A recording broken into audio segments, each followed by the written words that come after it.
Amma 7th anniversary Dhamaka offers. Shop 599, win 777 exclusive prizes. WhatsApp లో order చేయండి, gift పట్టండి.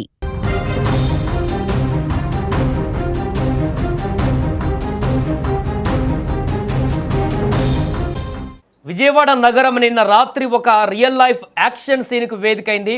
చిన్నపాటి నుంచి స్నేహితులుగా మెలిగినటువంటి ఇద్దరు యువకులు ఒక యువతి వ్యవహారంలో మనస్పర్ధలు రావడంతో ఏకంగా నడి రోడ్డుపైనే రణరంగం సృష్టించారు.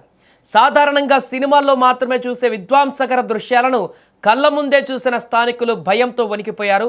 పటమటలోని హైటెన్షన్ రోడ్డు ప్రాంతం ఒక్కసారిగా రణక్షేత్రంగా మారింది. తాడిగడపకు చెందిన రోహిత్, భారతీనగర్కు చెందిన ఓం చిన్నప్పటి నుంచి మంచి స్నేహితులు. అయితే వీరి మధ్య ఇటీవల కాలంలో ఒక యువతి విషయంలో తీవ్రమైన విభేదాలు తలెత్తాయి. గురువారం రాత్రి ఈ గొడవ తారాస్థాయికి చేరింది.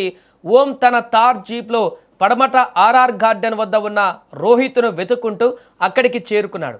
రోహిత్ ఉన్న చోటికి వెళ్ళిన ఓం తన వాహనంతో రోహిత్ వాహనాన్ని బలంగా ఢీకొట్టాడు. దీంతో ఇద్దరి మధ్య మొదలైన వాగ్వాదం క్షణాల్లోనే రోడ్డు మీద యుద్ధానికి దారితీసింది. ఈ ఘటనలో ఇద్దరు ఏమాత్రం తగ్గలేదు. ప్రాణాలకు తెగించి ఒకరి వాహనాన్ని మరొకరు ఢీకొట్టుకుంటూ 100 మీటర్ల మేర రోడ్డుపైనే వాహనాలను ఈడ్చుకుంటూ వెళ్లారు. ఈ ఘర్షణలో వాహనాలు ధ్వంసమైన వారి కోపం చల్లారలేదు. వాహనాల నుంచి బయటకు వచ్చిన యువకులు తమ చేతుల్లో ఉన్న రాడ్లతో ఒకరి కారు ఒకరి అద్దాలను మరొకరు పగలగొట్టుకున్నారు. అటుగా వెళ్తున్న వాహనదారులు, పాదాచారులు ఈ దారుణాన్ని చూసి ప్రాణాలు అరచేతిలో పెట్టుకొని పరుగులు తీశారు. విషయం తెలుసుకున్న పడమట పోలీసులు హుటాహుటిన ఘటనా స్థలానికి చేరుకున్నారు.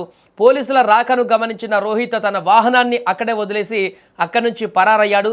మరోవైపు ఓంను అదుపులోకి తీసుకున్న పోలీసులు విచారణ చేపట్టారు.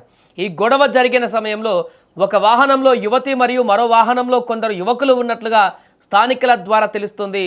ఓం గతంలో రియల్ ఎస్టేట్ వ్యాపారం చేస్తూ వైకాపా నేత జోగి రమేష్కు బంధువుగా చెప్పుకుంటూ పలుమార్లు వార్తల్లో నిలిచాడు. జగన్ పుట్టినరోజు వేడుకల్లో భాగంగా భారీ ర్యాలీలు నిర్వహించి హల్చల్ చేసిన నేపథ్యం కూడా ఓంకు ఉంది. ప్రస్తుతం ఈ ఘటనకు సంబంధించి కేసు నమోదు చేసినట్లు సిఐ పవన్ కిషోర్ తెలిపారు. పరారీలో ఉన్న రోహిత్ కోసం పోలీసులు గాలింపు చర్యలు చేపట్టారు. నడి రోడ్డు పైన ఇద్దరు యువకులు సృష్టించిన ఈ వీరంగం ఇప్పుడు విజయవాడలో హాట్ టాపిక్గా మారింది. కేవలం వ్యక్తిగత కారణాలతో నడి రోడ్డుపై వాహనాలతో రచ్చ చేయడం పైన ప్రజలు ఆగ్రహం వ్యక్తం చేస్తున్నారు. చట్టాన్ని చేతుల్లోకి తీసుకొని భయాందోళనలు సృష్టించిన వారిపైన కఠిన చర్యలు తీసుకోవాలని స్థానికులు కోరుతున్నారు. యువత ఇలాంటి మార్గాలలో పడి విలువైన జీవితాలను, ప్రజల భద్రతను పణంగా పెట్టడం దురదృష్టకరమని మేధావులు అభిప్రాయపడుతున్నారు.